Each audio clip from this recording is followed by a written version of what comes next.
Trump e Biden se enfrentam em um confronto que já é considerado histórico, marcado por grande polarização política e questões importantes também, como pandemia e a crise deixada por ela. Falar mais sobre esse tema, conversando ao vivo com o coordenador do curso de Relações Internacionais da USP, Felipe Loureiro. Professor, um ótimo dia para o senhor, obrigado por nos atender aqui nesse feriado. Bom, a gente mostrou aí um clima de bastante polarização, até certa hostilidade, entre os grupos rivais. O que a gente pode esperar dessa disputa? Falando ali do voto, deve ser apertado? Qual que é a expectativa do senhor? Um ótimo dia novamente. Bom dia, Diego. Bom dia, Heloísa. Um prazer de novo estar aqui com vocês.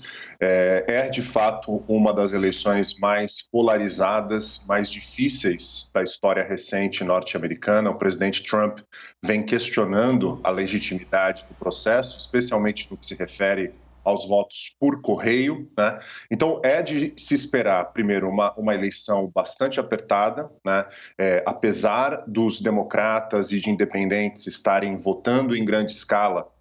A gente sabe que nos Estados Unidos o voto e a eleição é determinada pelo voto popular, Ou seja, o presidente ele é escolhido pelo colégio eleitoral, então é preciso ganhar nos estados. Em 2016, a Hillary ganhou no voto popular, mas perdeu no colégio eleitoral. Então, eu espero que o Biden, pelos dados preliminares que mostram uma votação anterior, inédita na história dos Estados Unidos, consiga, mais uma vez, ganhar no voto popular. A questão é saber nos estados, especialmente nos chamados estados pêndulo, do cinturão da ferrugem, como foi destacado na reportagem, Pensilvânia, Wisconsin, Michigan, Ohio. Esses estados são absolutamente centrais para o resultado das eleições de amanhã. Professor, em relação ao clima político e polarizado, é habitual a gente ver numa campanha política que haja uma polarização, dois lados defendendo ali questões opostas. Mas a gente tem visto, ou é só uma impressão nossa aqui do Brasil, que está um pouco mais polarizado que o normal. Eu lhe pergunto, isso se deve a quê? A postura do atual presidente?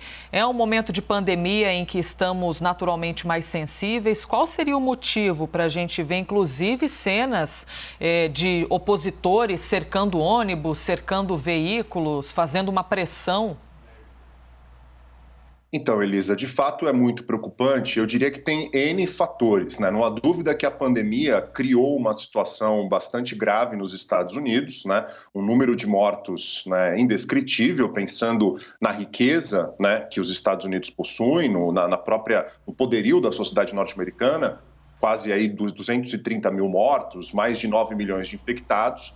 Mas o elemento central, me parece, é a maneira como o presidente Trump, desde o início, desde a campanha de 2016, se comporta, colocando os adversários políticos não como adversários, mas como verdadeiros inimigos políticos, muitas vezes os caracterizando como traidores, como aqueles que querem, na verdade, miná-lo de qualquer maneira possível. E essa maneira bastante agressiva de se referir aos adversários políticos, colocando os termos de uma maneira muito, digamos, extrema, acaba levando para os seus apoiadores, muitas vezes, um tipo de energia política que não se deve existir numa sociedade democrática em eleições em que, por mais que existam diferenças, essas diferenças não devem ser externalizadas e canalizadas para uma violência e mesmo para uma intimidação ou impedir que pessoas que pensem diferente se manifestem e possam, evidentemente, mostrar sua opinião para a sociedade via voto,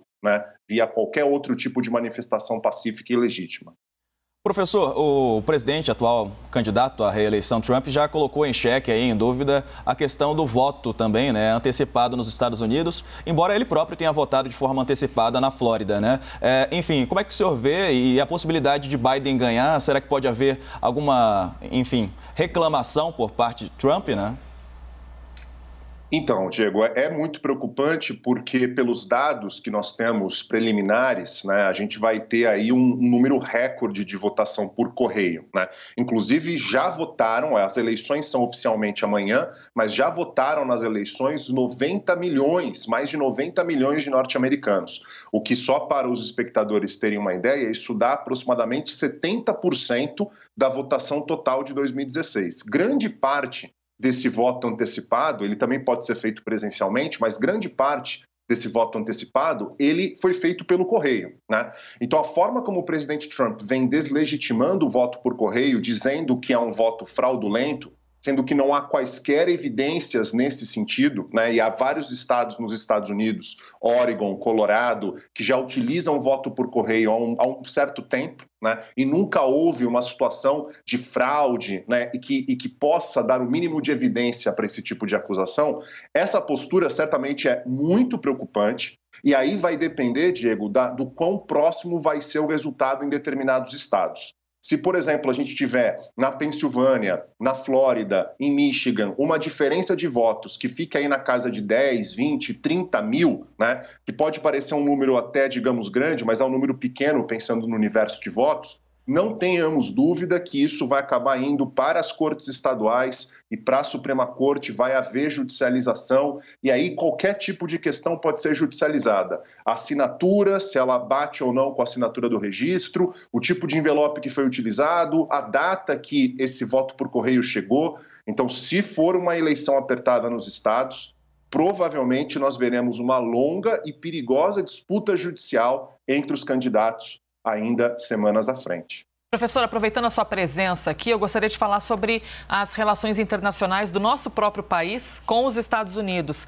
Até que ponto e quais são as influências no caso de vitória de Joe Biden? O que muda nesse nosso relacionamento brasileiro com os norte-americanos, professor? Então, Elisa, o presidente brasileiro se manifestou de uma maneira muito clara favoravelmente à reeleição do presidente Trump, né? A gente sabe que eles têm uma relação muito próxima, né? O Brasil e os Estados Unidos vêm construindo aí uma relação especial, que, a meu ver, é uma relação bastante assimétrica, na verdade, que não está se concretizando, né, em benefícios materiais claros, né, para o povo e para a sociedade brasileira. Mas caso Biden vença, diante dessa posição do governo brasileiro, eu imagino um início de relações bilaterais um pouco mais tensas, né? Inclusive, o Biden coloca a questão climática como um elemento central da sua política externa, política doméstica e externa.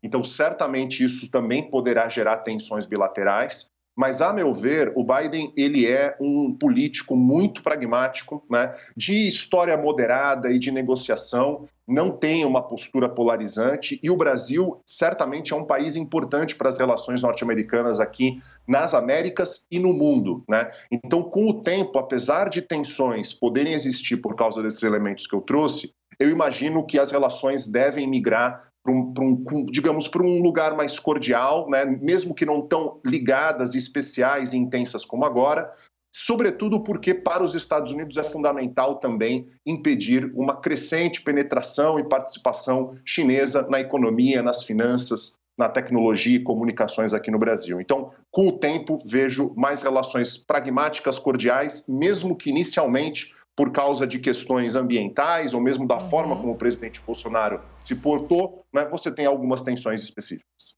Vamos acompanhar. Professor Felipe Loureiro, coordenador do curso de Relações Internacionais da USP. Muito obrigado pela participação. Um ótimo dia para o senhor. Obrigado mais uma vez.